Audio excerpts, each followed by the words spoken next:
momento prefiero empezar por decir que no somos. Y en decir que no somos, vamos a decir que somos. El proyecto de la modernidad colonialidad es un proyecto de las Américas, que no es solamente en América Latina, es en las Américas, de norte a Suramérica, incluyendo el Caribe y Centroamérica. Es unas intelectuales que estamos localizados en diferentes lugares de las Américas y en diferentes proyectos y luchas políticas, etcétera, que nos planteamos el tema de la descolonización del mundo. Para nosotros descolonización del mundo no es como se entendió en el siglo XX, que era la independencia jurídico-política de un Estado en relación a un imperio colonial, sino que para nosotros la noción de descolonización abarca toda una gama de relaciones de poder que vamos a mencionar aquí con un poco de detalle, que pasa por el tema de la descolonización del conocimiento, la descolonización de la economía política global y sus relaciones de poder, la descolonización de las relaciones de Estado político-militares a nivel global, la descolonización de la espiritualidad global, la descolonización de las relaciones de género y sexualidad, etcétera, y van a ver por qué usamos descolonización. Nosotros no somos marxistas ni somos antimarxistas. Tenemos una posición crítica del marxismo eurocéntrico al mismo tiempo que tratamos de rescatar lo mejor del marxismo. No somos postestructuralistas, tampoco somos anti-postestructuralistas, pero tenemos una posición crítica del postestructuralismo por su sesgo eurocéntrico. Lo que no quiere decir que no reconozcamos aportaciones del pensamiento postestructuralista. No somos anti-postcoloniales, pero tampoco somos postcoloniales. Las diferencias con los postcoloniales más importantes tienen que ver con genealogía histórica. Ellos comienzan la genealogía de la historia colonial en el siglo XVIII. Para ellos, el colonialismo es una experiencia del siglo XVIII en adelante. Para nosotros comienza unos meses después del 2 de enero de 1492.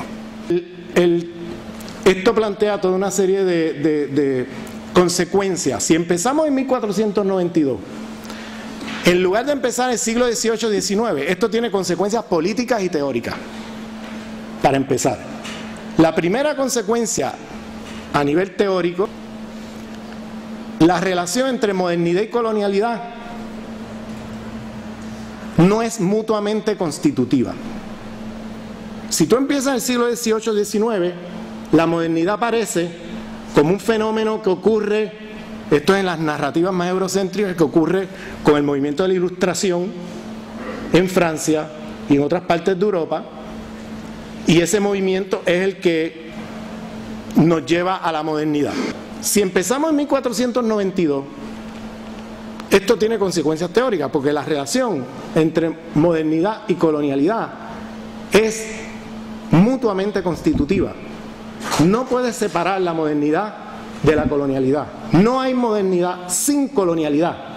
Es decir, no hay modernidad sin la dominación y explotación sobre los países periféricos. No hay modernidad, es decir, las instituciones de la modernidad de ciudadanía, derechos ciudadanos, democracia, todas estas cosas, sin la esclavización de una gran parte de la humanidad. Ambas cosas van juntas. Parte de las implicaciones que tiene esto es que la historiografía, tal y como nos ha sido contada, pues tiene toda una serie, unos sesgos que tienen que ver con esta historia de ocultamiento, tanto de la colonización de las Américas como de los procesos coloniales al interior de Europa. Si la modernidad y la colonialidad van juntas, uno de los problemas a descolonizar es el problema epistemológico. Si el problema de la modernidad, si la modernidad es colonial, no solamente porque desde el comienzo se construye toda una apropiación de riqueza, todos unos privilegios sobre unas poblaciones sobre otras, a partir de la colonialidad sobre los demás, no solamente eso ocurre en el campo de la economía política, sino que ocurre en el campo del conocimiento. Porque parte del proceso de inferiorizar al otro, de esclavizarlo, de explotarlo, dominarlo, de pagarle menos, etcétera, pasa por el tema de la inferiorización del otro. Entonces, hemos mencionado en primer lugar una diferencia de genealogía histórica. Empezamos en 1492 y no en el siglo XVIII y XIX. Las implicaciones de eso en términos de la relación de cómo vemos la modernidad. Para ellos la modernidad es salvable porque modernidad y colonialidad no son mutuamente constitutivos, mientras que para nosotros, por ser mutuamente constitutivos, por no haber modernidad o colonialidad, sin colonialidad, la modernidad no es solución, es el problema, es parte del problema y hay que superarla, hay que ir más allá de ella. Entonces hay que destruir todas las relaciones de poder que están articuladas a ese proyecto. Entonces, en tercer lugar, hay una diferencia que tiene que ver también con cómo vemos la relación entre cultura y economía política. Para nosotros, el tema de qué viene, cuál es la determinación en última instancia, ¿no? Que eso se ve mucho en los debates en la literatura marxista eurocéntrica. Y claro, los postcoloniales, los postmodernos, los estudios culturales responden a eso con otra determinación en última instancia. Porque para, por ejemplo, el marxismo, la determinación en última instancia es la lucha de clases, los factores económicos, el modo de producción, etcétera, ¿no?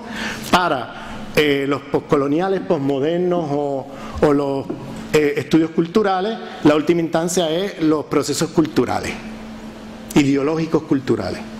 Pero esta categoría de la última instancia, nosotros entendemos, usamos otro tipo de categoría para superar eso, categoría como interseccionalidad, que es una categoría producida por las feministas negras, donde se articula de manera compleja todas las relaciones de raza, clase, género, sexualidad, espiritualidad, etc. O heterarquía, múltiples jerarquías de poder enredadas entre sí. O heterogeneidad histórico-estructural, que es un concepto de Aníbal Quijano, el que acuña, el científico social peruano que acuña la noción de colonialidad del poder, que habla de heterogeneidad histórico-estructural, donde los procesos ocurren de una manera más entramada, enredada, imbricada, y donde no hay una determinación en última instancia, sino que los procesos ocurren de manera compleja y hay que mirar cómo estas cosas se articulan en la concreta. Y históricamente la manera como estas relaciones múltiples de poder se dan de manera simultánea. Cuando se da la expansión colonial europea, en este caso española, a las Américas, no fue que primero llegó la economía allí y después llegó la ideología y después llegó el patriarcado judeocristiano y después inferiorizaron racialmente al otro y cada cosa llegó en una fila. No, todo llegó al mismo tiempo. Esta civilización funciona con un paquete de relaciones de poder múltiple y complejo que no se agota en una de ellas, sino que todas ellas están articuladas por las otras al mismo tiempo que ninguna se reduce a la otra. Ese es el concepto de interseccionalidad, heterarquía, heterogeneidad histórico-estructural.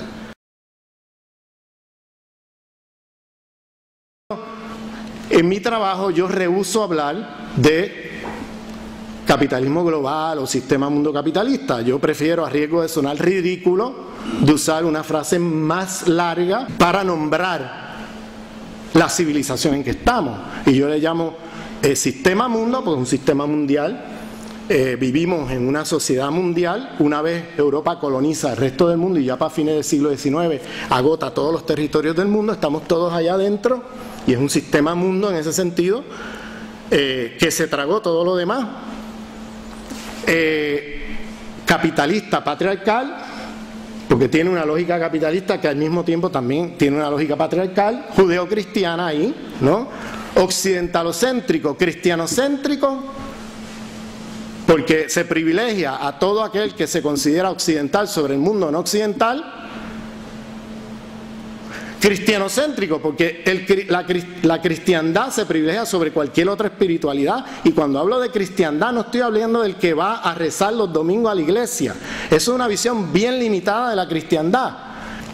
Menciono esto porque cuando pensamos el tema de la descolonización, yo prefiero pensar en la descolonización. Para nosotros implica una descolonización del sistema mundo capitalista, patriarcal, occidentalocéntrico, cristianocéntrico, moderno colonial.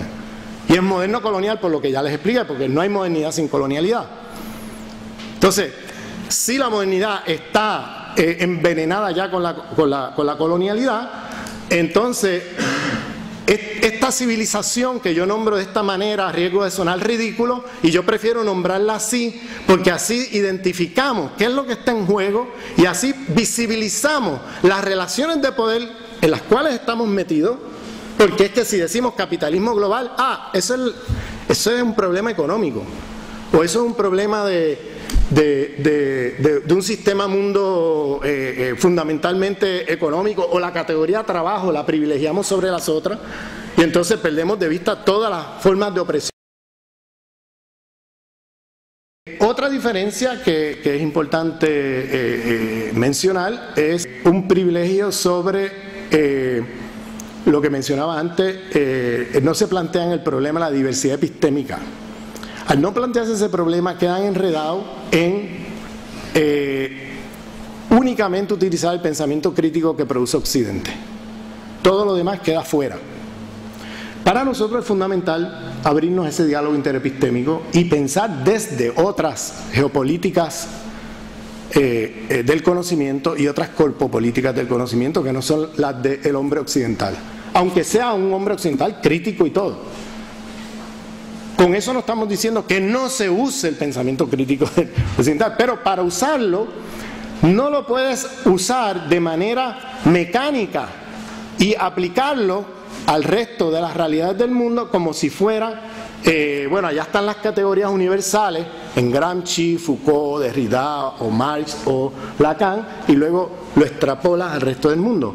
No puede ser así, porque la experiencia histórico-social de esas otras realidades son ya experiencias histórico-social que son muy diferentes a las que pensó Gramsci, a las que pensó Derrida, a las que pensó Foucault, a las que pensó Marx, a las que pensó Lacan y todos los demás, y Negri. Muy distintas a todas esas realidades. Entonces, si se fijan, la teoría social y el pensamiento crítico que usamos viene fundamentalmente de la teoría social producida a partir de la experiencia histórica de 5 países del mundo. Obsérvenlo. Cuando digo hombres occidentales, no son todo Occidente, es de 5 países de todo Occidente. Es Italia, Francia, Inglaterra, Alemania y los Estados Unidos. Ahí se concentra todos los teóricos sociales, todos los filósofos y todos los pensadores críticos del canon occidental, de las disciplinas de la Universidad Occidentalizada, en esos 5 países. Si lo piensan bien, estamos hablando de la experiencia histórica del 12% de la población del mundo. Esos 5 países componen la experiencia de esos 5 países, es el 12% de la población del mundo. O sea, estas personas que han teorizado la experiencia, esa experiencia, están teorizando sobre una experiencia muy limitada, porque es la experiencia del 12% de la población del mundo. ¿Qué pasa con todos esos pensadores y pensadoras que están pensando la experiencia del 80% de la población del mundo? No, esa gente queda fuera. Esa gente no se discute, no se toma en serio, no se lee. Pero cuando lo miras de esta manera, el hecho de que esta es la experiencia histórica de 5 países que componen el 12% de la población mundial, y cuando entiendes que la experiencia histórica de la periferia del mundo no es la experiencia histórica del centro del sistema mundo, ni siquiera de estos 5 países del centro del sistema mundo, es que se hace absurdo cuando lo miras de esa manera, que eso sea lo que se llama ciencias sociales y que eso sea lo que se llama pensamiento crítico occidental. Hay una insurgencia epistemológica epistémica en el planeta hoy. Si se fijan, hace 30, 40 años los levantamientos en el tercer mundo eran todos marxistas. Observen hoy día los levantamientos en la periferia del tercer mundo son de cosmogonías indígenas, de aborígenes o islam político o etcétera, etcétera.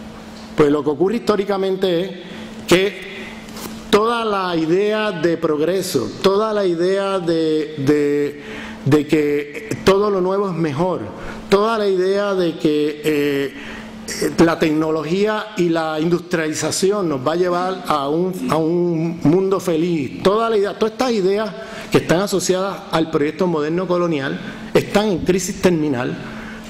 Uno, por los desastres, la destrucción de la vida humana y no humana que ha conllevado, ¿no? Número uno. Y número dos, porque nos ha llevado una encerrona por las crisis que mencionaba, todas las múltiples crisis que estamos viviendo. Entonces, por eso vemos hoy día que ahora tú no puedes entender Bolivia hoy sin entender lo que es el Sumacamaña, sin entender lo que es el Pachamama, sin entender las categorías críticas que vienen del pensamiento crítico aymara y quechua, que tiene una larga tradición allí. Lo mismo pasa en un lugar como el Líbano, donde no puedes entender el pensamiento crítico que nace del movimiento antiimperialista, antisionista, Hezbollah, sin entender la tradición y las categorías de pensamiento del Islam chií radical. No lo puedes entender.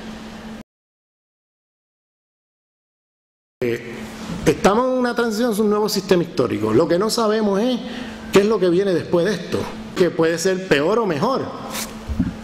Puede ser peor, porque puede ser que las élites transnacionales de este sistema busquen crear uno nuevo donde ellos queden, sus privilegios se preserven ante la debacle de este. Y otro posible escenario es la creación de un sistema histórico, bueno, más justo, más democrático, etcétera, que este. Pero no puedes pensar en el futuro sistema mundo o histórico que se vaya a crear si repites otra vez la idea que desde una epistemología vamos a encontrar la solución, que ha sido precisamente la historia de la modernidad colonialidad de derecha y de izquierda, porque todos esos proyectos de diseño global universal, imperiales coloniales de izquierda o derecha, llevaron a pesadillas globales. O sea, el socialismo del siglo XX terminó en una pesadilla global, el neoliberalismo es otra pesadilla global. O sea, ahí tienes el proyecto colonial empaquetado, sea de izquierda o de derecha, ahí no importa. Pero yo no puedo pretender que la manera como aquí en Madrid o en París o en Nueva York se resuelve el problema de la mujer sea de la misma manera en todas partes del mundo, porque entonces hacemos un feminismo imperial colonial, que es lo que pasa con el feminismo occidental, porque estamos repitiendo el ciclo otra vez, uno otra vez definiendo para todo el mundo. Y cargándose toda la diversidad epistemológica y la diversidad de historias coloniales en diferentes partes del mundo, y por tanto el hecho de que de ahí van a nacer proyectos muy diversos de liberación y de descolonización que no van a ser iguales, no pueden ser iguales. A menos que queramos otra vez un mundo de pensamiento único, donde uno define para todo el mundo y se impone por persuasión o por la fuerza. Fuimos del siglo XVI, cristianízate o te mato, al siglo XIX, civilízate o te mato, al siglo XX, desarrollate o te mato, y ahora en el siglo XXI, democratízate o te mato. O sea, todos proyectos globales, universales, coloniales, donde uno define para todos cuál es la solución. Y claro, si yo me sitúo epistémicamente como superior a ti, porque la epistemología occidental es superior a todas las demás, entonces yo sé que es mejor para ti. Y como yo sé que es mejor para ti, pues me otorgo el derecho a imponértelo o por persuasión o por la fuerza. O sea, ahí tiene el principio nuevamente del genocidio, el principio o sea, del autoritarismo, de todo lo que tú quieras. Eso de democracia no tiene nada. O sea, y para poder hablar de democracia hoy día no te la puedes plantear sin plantearte este tema de la diversidad epistémica y de los diálogos interepistémicos, porque es que si no volvemos a uno decidiendo por los demás. Y el reto es hacia dónde vamos, ¿no? ¿Cómo cuál es el camino y hacia dónde vamos. Cualquier camino que hagamos, para mí y para nosotros en el Grupo de Modernidad Colonial, tiene como punto de partida el reconocimiento a la diversidad epistémica del mundo, el respeto, los diálogos horizontales de igual a igual, y acabar con esa idea que una epistemología es la superior y las demás inferiores. Eso es un punto de partida esencial.